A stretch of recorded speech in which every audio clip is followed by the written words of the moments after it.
स्वागत है दोस्तों। आज के मुख्य समाचार में आज देश और दुनिया से कई अहम और बड़ी खबर आ रही है। बात करेंगे हर खबर पर विस्तार से। सपा के सफेद लिफाफे ने मचाई सियासी हलचल, इसमें छिपा है बीजेपी को रोकने का प्लान। बात करेंगे विस्तार से। एक और बड़ी अपडेट, नीतीश कुमार धीरे धीरे चढ़ रहे हैं इंडिया की सीढ़ी। डी राजा बोले ये हमारे टॉप लीडर, चुनाव में उनकी भूमिका। एक और बड़ी अपडेट, बिल्किस बानो केस में बीजेपी की घेराबंदी, राहुल गांधी, ममता बनर्जी और असदुद्दीन ओवैसी ने केंद्र पर किया वार। तो चलिए देख लेते आज की पहली बड़ी खबर। सपा के सफेद लिफाफे ने मचाई सियासी हलचल, इसमें छिपा है बीजेपी को रोकने का प्लान। दरअसल दोस्तों, लोकसभा चुनाव को लेकर देश में सियासी हलचल तेज है। सबसे ज्यादा लोकसभा सीटें होने के कारण यूपी पर नेताओं की खास नजर रहती है। बता दें, यूपी में समाजवादी पार्टी, कांग्रेस रले एक साथ इंडिया गठबंधन के धड़क दल के तौर पर चुनाव लड़ने वाले हैं। बता दें, सपा ने चुनाव की तैयारियां भी शुरू कर रखी हैं। इसी कड़ी में लखनऊ में पार्टी का महामंथन भी हुआ। इसी बीच सपा के खास लिफाफे को लेकर चर्चा चल रही है। बता दें कि इस बैठक में सोमवार और मंगलवार को जिला अध्यक्ष, महानगर अध्यक्ष, विधायक, जिला विधानसभा लड़ने वाले सभी सपा कैंडिडेट और विधानसभा के प्रभारियों के हाथों में एक सफेद लिफाफा दिखा है। 11 जनवरी को भी ये सिलसिला जारी रहेगा। इसमें सबके मन में ये सवाल है कि आखिर इस लिफाफे में ऐसा क्या है।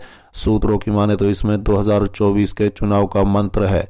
ऐसा मंत्र जिससे बीजेपी के नेतृत्व वाले एनडीए को तूफान को रोका जाए और 2014-2019 के चुनाव में 5 पर रुकी अपनी सीटों की संख्या बढ़ाई जाए। बता दें कि सूत्रों के अनुसार लिफाफे में पहला मंत्र है, बूथ स्तर पर पीडीए का मजबूत समीकरण बनाने की कोशिश की जाए। पीडीए के तहत कम से कम 10 ऐसे प्रभावशाली लोगों को चिन्हित करना है जिनकी विचारधारा भी समाजवादी है। दूसरा मंत्र, सपा ब्लॉक और तहसील के स्तर पर पार्टी को मजबूत करने का अभियान शुरू करें। तीसरा मंत्र, Samajwadi party politics from below के कॉन्सेप्ट पर लौटे। चौथा, समाजवादी पार्टी अपने शुरुआती दिनों के प्रयोग पर चले, मतलब बैक टू रूट्स पर जाए।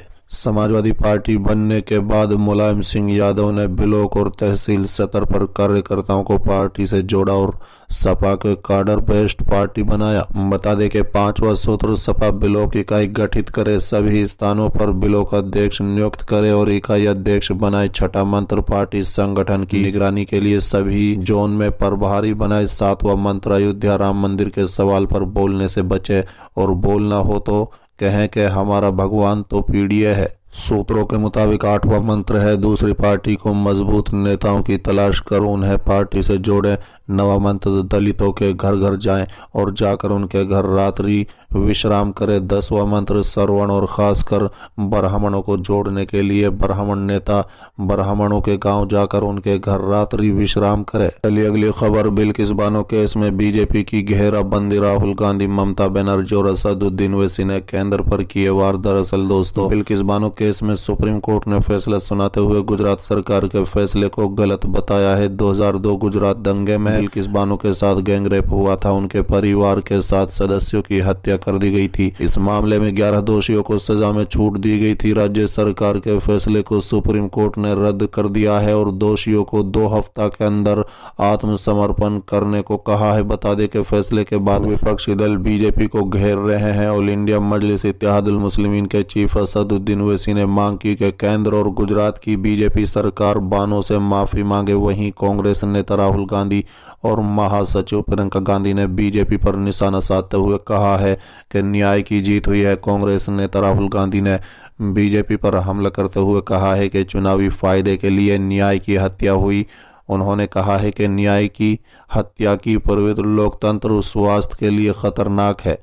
आज सुप्रीम कोर्ट के फैसले ने एक बार फिर देश को बता दिया अपराधियों का संरक्षक कौन है। बता दें, ओवैसी ने कहा है कि गुजरात की बीजेपी और केंद्र की बीजेपी सरकार ने बिल्किस बानो के साथ सामूहिक बलात्कार और उसके परिवार के सदस्यों की हत्या के मामले में इन दोषियों को रिहा करने में मदद की है। यही वजह है मैं मांग करता हूं कि गुजरात में बीजेपी सरकार और केंद्र में मोदी के नेतृत्व वाली बीजेपी सरकार को बिल्किस बानो से माफी मांगनी चाहिए। तृणमूल कांग्रेस की चीफ और पश्चिम बंगाल की मुख्यमंत्री ममता बनर्जी ने इसे लेकर कहा है कि मैं इस साहसिक फैसले के लिए सुप्रीम कोर्ट की आभारी हूं।